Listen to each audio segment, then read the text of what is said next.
Hello, good morning dear students. Welcome to class science. देखिए बच्चों, पिछले अध्याय में हमने पाचन तंत्र, डाइजेस्टिव सिस्टम, मानव तंत्र की बात करी है। मानव तंत्र कई बच्चे वाकई में बहुत अच्छी मेहनत कर रहे हैं, कंटिन्यू मुझे काम चेक करवा रहे हैं, बहुत अच्छा वर्क कर रहे हैं, बहुत अच्छे डायग्राम बना रहे हैं। मैं पर्सनली उनका नाम नहीं लूँगा, पर जो बच्चे अच्छी मेहनत कर रहे हैं वाकई में उनकी परसेंटेज अच्छी इंक्रीज होगी और वो अच्छी सफलता हासिल करेंगे। तो देखिए एक बार फिर से, कहीं भी आपको समझ में नहीं आ रहा हो कोई भी वर्ड, तो आप मुझे कमेंट करके पूछें और मैं आपको हर चीज़ का आंसर बताऊंगा। ठीक है बच्चों? तो एक बार फिर पाचन तंत्र को वापस से देख लेते हैं। ये आपके बायोलॉजी के चैप्टर हैं साइंस की बुक्स के अंदर, तो आपको सबसे अच्छे नंबर इन्हीं चैप्टरों में मिल सकते हैं। ये जो मानव तंत्र है, ये चैप्टर आपका ये 6 नंबर का है। पिछला जो यूनिट पढ़ाया था वो आपका था 3 नंबर का। कितने नंबर का था? 3 नंबर का। आपके कितने नंबर क्लियर हो गए? 9 नंबर। देखिए 9 नंबर आपके क्लियर हो गए। तो देखिए वापस से अगर बात कर लेते हैं, आप सभी ध्यान से देखिए, सुनिए। जहाँ पे आपको दिक्कत आए मुझे बताना, मैं आपको बता दूंगा उसका सॉल्यूशन। ठीक है बच्चों, बात करते हैं मानव पाचन तंत्र की। तो मानव पाचन तंत्र में बेटा 2 चीज़ बहुत ही उत्तरदायी होती थी। 2 चीज़ कौन कौन सी चीज़? एक तो होती थी आहार नाल। आहार नाल ये बहुत इंपॉर्टेंट चीज़ होती थी। इसकी आपको मैंने क्या बताई थी? लंबाई बताई थी 8 से 10 मीटर और फुट में 30 से 33 फुट आपको बताई थी मैंने। 30 से 33 फुट आपको बताई थी। अब बात करें संबंधित ग्रंथियाँ। ये पाचन तंत्र से संबंधित ग्रंथियाँ 3 ग्रंथियाँ होती हैं आपकी। एक होती है यकृत ग्रंथि, एक होती है अग्नाशय ग्रंथि, और एक होती है लार ग्रंथि। ये आपको तीनों ग्रंथि बड़े ही ध्यान से देखनी है और समझनी है। यकृत ग्रंथि के द्वारा कौन सा पित्तरस स्रावित होता है? अग्नाशय के द्वारा अग्नाशय होता है। लार ग्रंथि के द्वारा टाइलिन एंजाइम स्रावित होता है, टाइलिन एंजाइम। तो देखिए, और बात करते हैं आहार नाल के कौन कौन से भाग होते हैं। मुख होता है, मुख गुहा होते हैं। मुख गुहा माउथ कैविटी होती है, मुख गुहा। एक बार बोल के बता देता हूँ मैं आपको, लिखने में समय लग जाएगा। मुख होती है, मुख गुहा होती है, ग्रसनी होती है, ग्रसिका होती है, आमाशय होती है, छोटी आंत और बड़ी आंत होती है, और एक होती है मलद्वार, जिसके द्वारा मल को त्याग दिया जाता है।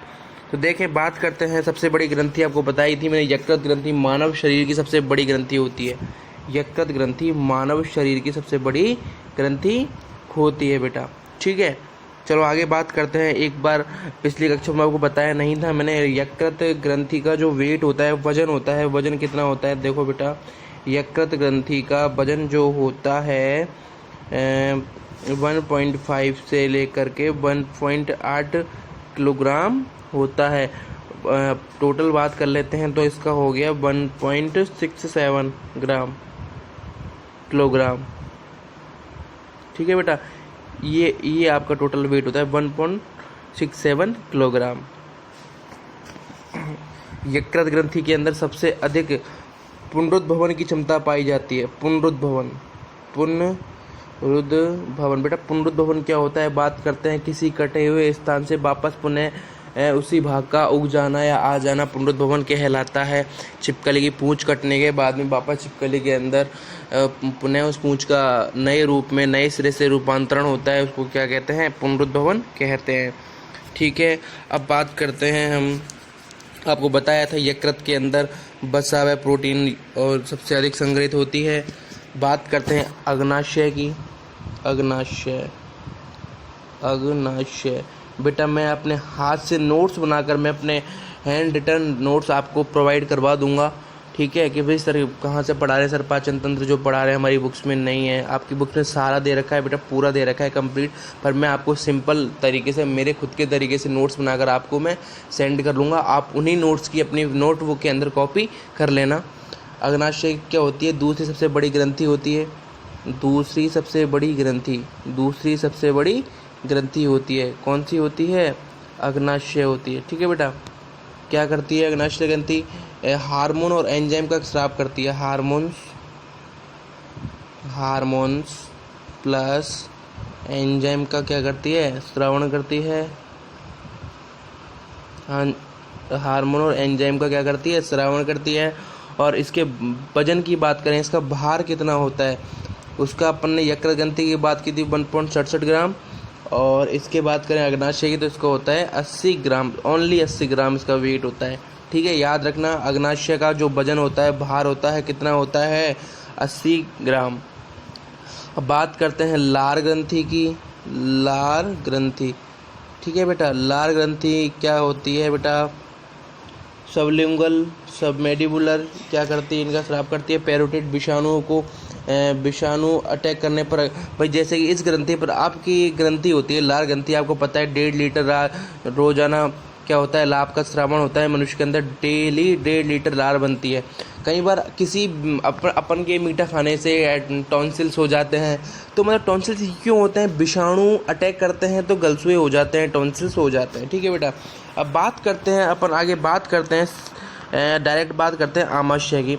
तो आमाशय आपके शरीर के अंदर जे आकार की एक नली होती है बेटा। ठीक है, आमाशय के अपन 3 कक्षक मान लेते हैं। आमाशय को 2 भागों में बांट देते हैं। एक तो होता है 3 कक्षक, यहाँ से स्टार्ट करते हैं। 3 कक्षक, ठीक है बेटा। इधर मान लेते हैं दूसरे में 4 कक्षक। आमाशय की बात कर रहे हैं अपन। ठीक है बेटा, मनुष्य व उन जानवरों में जो मनुष्य की तरह पाचन करते हैं, ये मनुष्य में है ये 3 कक्षक। मनुष्य के अंदर होते हैं 3 कक्षक जो मनुष्य की तरह पाचन करते हैं। मनुष्य की तरह पाचन, ठीक है। अभी 4 कक्षक जो होते हैं बेटा, जो जंतु जुगाली करते हैं ना, भैंस होती है जुगाली करते हैं, ऊँट होता है, सब जुगाली करते हैं, जुगाली करने वाले। ठीक है बेटा, 3 कक्षक तो है मनुष्य के अंदर, जिनके अंदर मनुष्य की तरह पाचन की क्रिया होती है, और एक होते हैं जुगाली करने वाले जानवर। ठीक है बेटा, अब जैसे कि क्या होता है, आमाशय की साइज आपको बताई थी मैंने बेटा। आमाशय की साइज इस टाइप की बनी होती है, देखिए ये थैलेनुमा, उल्टा जे आकार। यहाँ पे क्या होती है? पायरोलिक,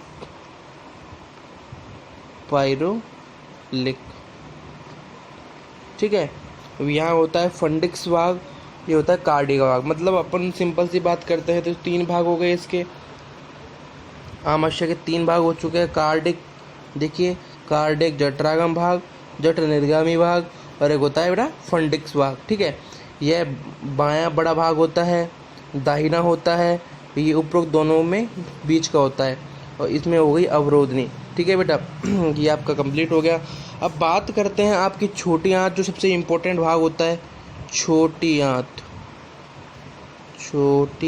आंत बेटा, आप सोचेंगे सर की राइटिंग कितनी गंदी है, देखो ये अक्षर कितने ऐसे लिखने में आ रहे। बेटा ये मतलब जो ये स्क्रीन है, स्क्रीन में इसी टाइप का सिंबल आता है, जिससे राइटिंग ज़्यादा ठीक नहीं हो पाती है। इसमें कोई पेन नहीं है, ये अब मैं केवल अपनी फिंगर से लिख रहा हूँ। आंत, ठीक है बेटा, कौन सी आंत? छोटी आंत। ठीक है, छोटी आंत की जब हम बात करते हैं तो ये कितने मीटर लंबी होती है भाई? 6 से 7 मीटर। 6 से 7 मीटर कैसी होती है? लंबी होती है। बात करें फुट की, 21 से 22 फुट।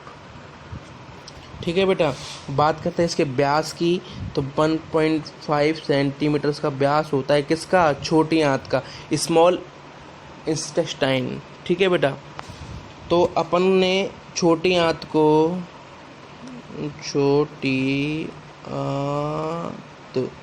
कितने भागों में बांट लिया है बेटा? छोटी आंत को 3 भागों में। कौन कौन से? डेडियोनम,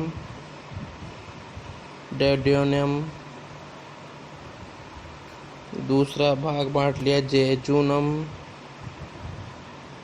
जैजुनम। तीसरा बात करते हैं इलियम।